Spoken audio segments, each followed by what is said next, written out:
আসসালামু আলাইকুম ভিউয়ার্স, আমি Khurshid Alam Ripon, pinnacle consultancy group থেকে। আজকের ভিডিও সেশনে আমরা কথা বলবো আমাদের স্টুডেন্ট জাহিদুর রহমানের সাথে। জাহিদুর রিসেন্টলি কানাডার ভিসা পেয়েছে। আজকের সেশনে আমরা চেষ্টা করব যে তার জার্নিটি আমাদের সাথে কেমন ছিল সেটি আপনাদের সাথে শেয়ার করার জন্য। সো কংগ্রাচুলেশন ভাইয়া।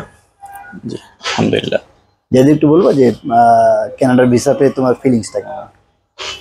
আসলে এট দ্য মোমেন্ট আল্লাহর অশেষ রহমতে আর পিনাকল কনসালটেন্সি এর আন্তরিক প্রচেষ্টায় আমি কানাডার ভিসা পেয়ে আন্তরিকভাবে যে আমি পিনাকল কনসালটেন্সিকে শুভেচ্ছা জানাচ্ছি। আর যেমন আমি গর্বিত এবং খুব বেশি আনন্দিত যে আমি কানাডার ভিসা পেয়েছি। থ্যাংক ইউ ভাইয়া। সো জাহিদুর একটু বলবো যে পিনাকেল খুঁজে পেলে কিভাবে? অ্যাকচুয়ালি ভাই আমি ফেসবুকে আপনাদের অনেক ভিডিওসগুলো আমি দেখেছি, দেখে ওখান থেকে আপনারা দেখেছি অনেকগুলা ভিডিওস করেছেন যারা কানাডার ভিসা পেয়েছে। আমি দেখেছি অনেকগুলা ভিডিওস আপনাদের, এবং আপনাদের এই ভিডিওগুলো দেখে আমি ইন্সপায়ার্ড হয়েছি। আর এর ফলে আমি আপনাদের সাথে যোগাযোগ করেছি, আপনাদের এখানে এসেছি। আপনাদের সার্ভিসটা দেখে আমি খুব বেশি মুগ্ধ হয়েছি। আর আলটিমেটলি ইনশাআল্লাহ আল্লাহর অশেষ রহমতে এবং আপনাদের আন্তরিক প্রচেষ্টার ফলে আমি কানাডার ভিসাটি পেয়েছি। সো আমরা কি ধরে নিতে পারি যে আমরা যে সার্ভিসটা পিনাকেল থেকে তোমাকে দেয়া হয়েছে সেটা তুমি স্যাটিসফাইড? জি 100% আমি স্যাটিসফাইড। আল্লাহর হুকুম আর আপনাদের আন্তরিক প্রচেষ্টায় তো এত দূর আমি এগিয়েছি। যদি আপনারা আমাকে আন্তরিকভাবে না করতেন তাহলে এত দূর আসা হয়তো বা আমার পক্ষে সম্ভব হতো না। তুমি একটু বলবো যে তুমি কোন কলেজে যাচ্ছ?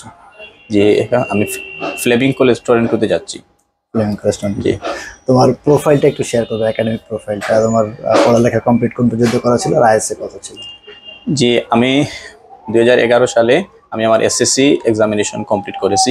2013 সালে আমি আমার এইচএসসি এক্সামিনেশন কমপ্লিট করেছি। 2018 সালে আমি আমার অনার্স ডিগ্রি কমপ্লিট করেছি। এবং এই যে আমি এরপরে ফ্লেমিং কলেজে আবেদন করেছি। আইএসএ কত ছিল তোমার? আইটিএসে আমার স্কোর ছিল 6.5। 6.5। জি। সো আপনারা যারা দেখছেন জাহিদুর যাচ্ছে ফ্লেমিং কলেজে পোস্ট গ্রাজুয়েট ডিপ্লোমার জন্য। এটার আইএসএ রিকোয়ারমেন্টস হচ্ছে 6.5, নো ব্যান্ড লেস দ্যান 6। এর নিচে থাকলেও কিন্তু অ্যাপ্লাই করা যায়। সেক্ষেত্রে ইএলবি যেটা ইংলিশ লার্নিং ব্রিজ কোর্সটা প্রোভাইড করা হয় মেন কোর্সের আগে। বাট আমরা সবাই চাই যে সবাই জানি যে যদি অ্যাডমিশনটা ডিরেক্ট অ্যাডমিশন হয় সেক্ষেত্রে ভিসার পসিবিলিটিস অনেক বেশি থাকে। সো যদি কেউ মাস্টার্সের জন্য বা পোস্ট গ্রাজুয়েট ডিপ্লোমার জন্য অ্যাপ্লাই করতে চান কানাডার জন্য, তাহলে যদি ISA 6.5, no band less than 6 থাকে, তাহলে কিন্তু শুধু ফ্লেমিং কলেজ না, যে কোনো ইনস্টিটিউটে বা যে কোনো ইউনিভার্সিটিতে আপনি অ্যাপ্লিকেশন করতে পারবেন। জাহিদুর একটু তোমার এটা একটু ভিসাটা একটু দেখাবো সবাই জন্য। জি ঠিক আছে।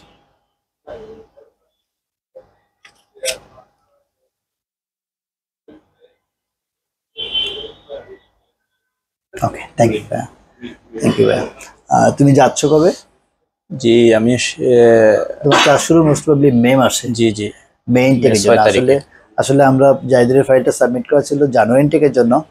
সো এখন তো সবাই জানি আমরা যে পাসপোর্ট কল আসার পরেও পাসপোর্ট জমা দিতে অনেক প্রবলেম হয় আর ডেট পাইতে অনেক সমস্যা হয়। সো যে কোনো রিজনে হোক জানুয়ারি ইনটেকটা সে পাসপোর্ট হাতে পাইতে দেরি হয়ে গেছে। সো তার এখন নেক্সট ইনটেক হচ্ছে মে মাসে। আপনারা যারা মাথায় রাখবেন, যারা ফ্লাইট টিকিট কনফার্ম করার আগে আপনি প্রথমে দেখে নেবেন যে আপনার ইনটেক ক্লাস শুরু কবে হচ্ছে, এবং তার 1 মাসের আগে যদি ফ্লাইট টিকিট কেউ বুক করেন তাহলে কিন্তু এয়ারপোর্ট থেকে ফেরত দেওয়ার একটা পসিবিলিটিস থাকে। সো অবশ্যই মনে করে ক্লাস শুরুর 1 মাসের বেশি আগে যাওয়া যাবে না। সো জাহিদুরের যেহেতু মে মাসে ক্লাস শুরু, আমরা আশা করি যে তুমি এপ্রিলের মাঝামাঝি যে কোনো একটা সময় অ্যাপ্লাই করবে ইনশাআল্লাহ। সো ভাইয়া থ্যাংক ইউ আমাদের উপর বিশ্বাস করে তোমার ফাইলটি প্রসেস করার জন্য, আমাদের উপর দায়িত্ব দেওয়ার জন্য। আমরা চেষ্টা করেছি সর্বোচ্চ ভালোভাবে সাপোর্ট দেওয়ার। এর বাইরেও আমরা কিন্তু আরেকটা সাপোর্ট দিয়ে থাকি আমাদের থেকে যারা স্টুডেন্ট বিভিন্ন দেশে প্রসেস করে থাকেন। এয়ারপোর্ট পিক আপ, অ্যাকোমোডেশন এবং পার্ট টাইম জব, এই 3টা ক্ষেত্রে কিন্তু পিনাকেল থেকে সাপোর্ট দেওয়া হয়। এটা আমাদের একটা সার্কেল তৈরি হয়ে গিয়েছে। আমাদের পুরনো স্টুডেন্ট হয়তো জাহিদুরকে আমাদের পিনাকেলের পুরনো কোনো স্টুডেন্ট সাপোর্ট দিবে, হয়তো 1 বছর পরে জাহিদুর আবার কারো সাপোর্ট দিবে। সো এটা একটা সার্কেল তৈরি হয়ে গেছে। আমাদের পুরনো স্টুডেন্ট যারা আছে তাদের সাথে আমাদের রিলেশনটা এরকম থাকে। আমরা পিনাকেল থেকে সবসময় তাদের সাথে টাচ আপে থাকি। তাদের ভালো মন্দ সব বিপদে আপদে সবসময় আমরা তাদের পাশে থাকার চেষ্টা করি। সো স্টুডেন্টদের কাছ থেকে আমরা খুব ভালো ফিডব্যাক পাই। আমাদের নতুন স্টুডেন্টদের যেভাবে তারা কোয়ার্টারলি অ্যাকসেপ্ট করে, এয়ারপোর্ট থেকে নিয়ে যায়, পার্ট টাইম জবের সাপোর্ট দেয়, এটা আমরা আসলে এই ভিডিওর মাধ্যমে আমি আমাদের পুরনো স্টুডেন্ট যারা বিশ্বের বিভিন্ন দেশে আছেন তাদেরকে ধন্যবাদ জানাতে চাই।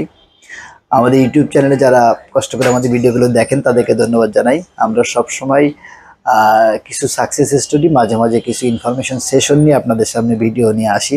এটার উদ্দেশ্য হচ্ছে যে যারা বাইরে পড়তে যাইতে চান তাদের অনেক ক্ষেত্রে ডিসিশন মেকিংয়ের ক্ষেত্রে আমাদের ভিডিওগুলো কাজে আসে। কষ্ট করে যারা আমাদের ভিডিওটি দেখছিলেন সবাইকে ধন্যবাদ জানাই। পাশাপাশি একটু বলে রাখি, যদি আমাদের কোনো ভিডিও, আমাদের চ্যানেলটি যদি আপনি কষ্ট করে সাবস্ক্রাইব করে রাখেন এবং পাশাপাশি বেল আইকনটি প্রেস করে রাখেন, তাহলে যখনই আমরা কোনো নতুন ভিডিও আপলোড করব তখন আপনি নোটিফিকেশন পাবেন।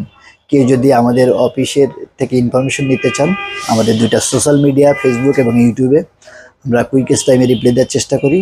বাট তারপরে আমি বলি, আসলে অনলাইনে এক দুইটা প্রশ্ন করে 24 ঘন্টা পরে অ্যান্সার পাইলাম, এটাতে মানে ভালো মতো ইনফরমেশনটা দেওয়া পসিবল হয় না। বেস্ট অপশন হচ্ছে পিনাকেলের অফিস ফিজিক্যালি ভিজিট করা।